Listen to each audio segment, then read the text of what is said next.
Hey everyone, welcome to The Explainer. I am so thrilled you're here today because, well, we are going to explore a deeply fascinating essay.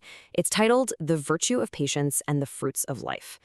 In today's Explainer, we're going to unpack the author's core theme, which sets the quiet, timeless power of patience right up against one of the biggest traps of our modern world: instant gratification.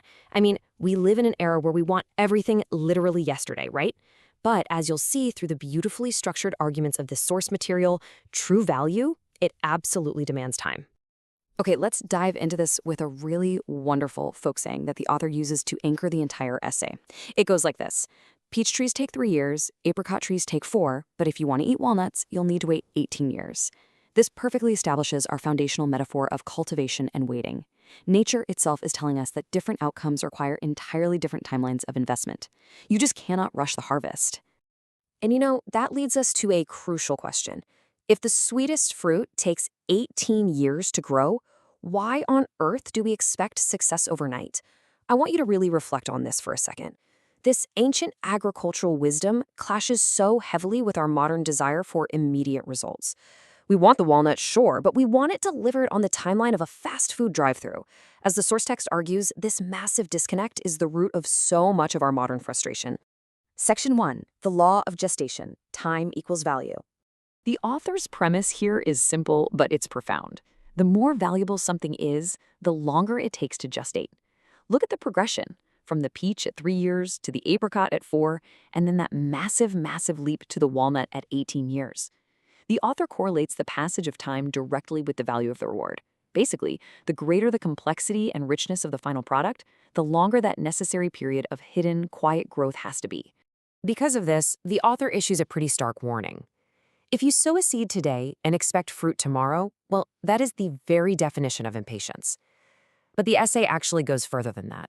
It points out that folks who refuse to endure this long gestation often resort to terrible shortcuts. Instead of sowing their own seeds, they plot to deceive, or steal, or rob the fruits of others' hard work. And while the author acknowledges this might seem to bring some kind of temporary success, the fruits obtained through those shortcuts are ultimately toxic rather than sweet. They entirely lack the value of genuine cultivation. Let's move to the next point and see how this builds.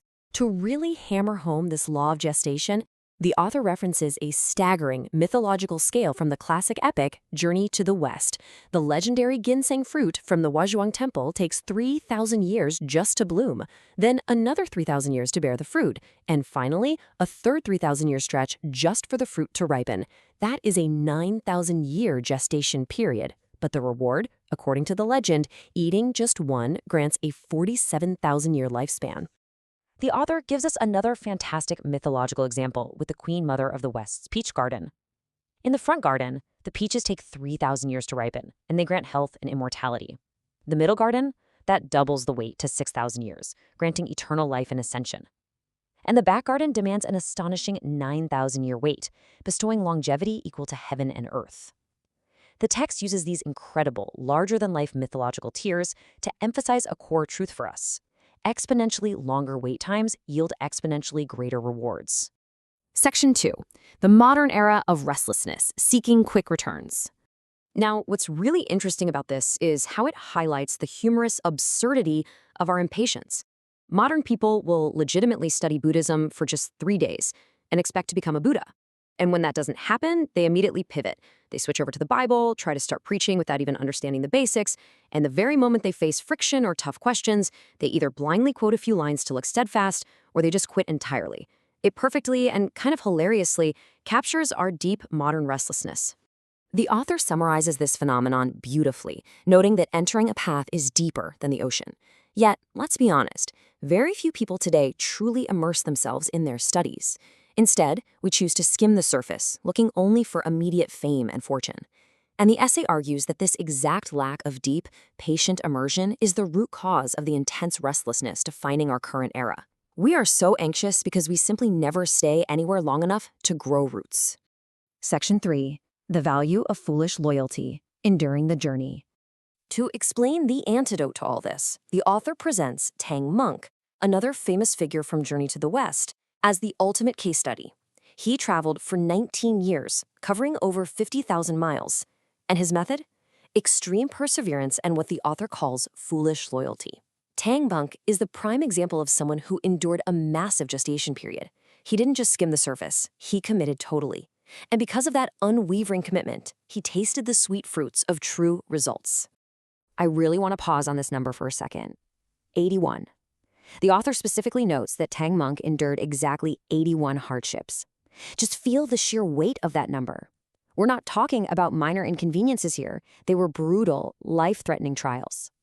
Yet through 81 hardships over 19 years, he remained loyally dedicated and never gave up. He definitely didn't pivot to a new path on hardship number 3, you know? The author invokes that classic phrase, faith can move mountains. But here's the real challenge the text poses to us. Do modern people still possess this kind of lifelong dedication? The author observes that today, everybody calculates immediate gains.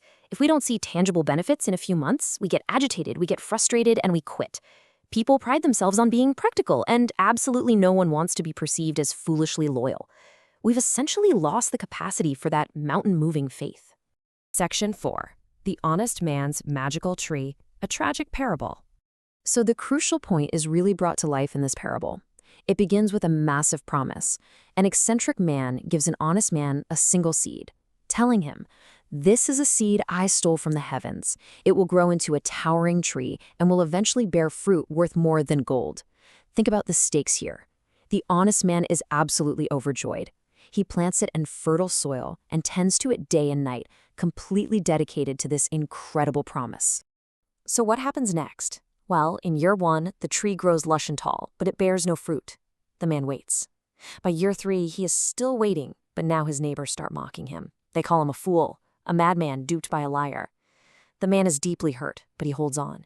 He endures this mockery year after year, until finally we hit year 10. After a whole decade of waiting, tending, and being humiliated without seeing a single piece of fruit, his patience violently snaps. Furious at his wasted time, he raises his axe and chops the towering tree down. And here is the heartbreaking twist that the author reveals. The eccentric man returns 2 years later. When the honest man furiously calls him a liar for wasting 10 years of his life, the eccentric man sighs and delivers the devastating truth. The tree required exactly 12 years to bear fruit. The honest man was only 2 years away, and the fruit it would have borne? It was the fruit of life, granting immortality. The eccentric man simply cries, what a pity," and vanishes. Section 5. Cultivating the Ultimate Fruit, Patience and Cultivation. The author ends the essay with a really profound lament. Many miraculous fruits have vanished from the earth forever due to people's lack of faith and eagerness for quick results. This is the ultimate cost of our instant gratification culture. It's not just that we're restless, it's that our collective demand for immediate returns literally destroys the very miracles we are trying to cultivate in the first place. We keep chopping down the tree at year 10, never knowing what year 12 would have brought. The text leaves us with a final instruction. The author states, Life Chenyuan holds the secrets of life. Want to obtain them? Then carefully cultivate the Life Chenyuan tree. Now this is a call to action. It's a powerful reminder that uncovering the deepest secrets of life, whatever your personal tree may be, requires dedicated, long-term, unyielding cultivation. You simply cannot cut corners, you cannot hack the gestation period. I want to leave you with this provocative thought to reflect on today. What magical tree are you dangerously close to chopping down in your own life just because you're tired of waiting? Whether it's a new skill, a relationship, a career path, or even a personal transformation, remember that 12-year gestation. Don't raise the axe at year 10. Have the foolish loyalty to see it through. Thank you so much for joining me for this explainer, and I truly hope it gives you the patience to cultivate the sweetest fruits in your own life.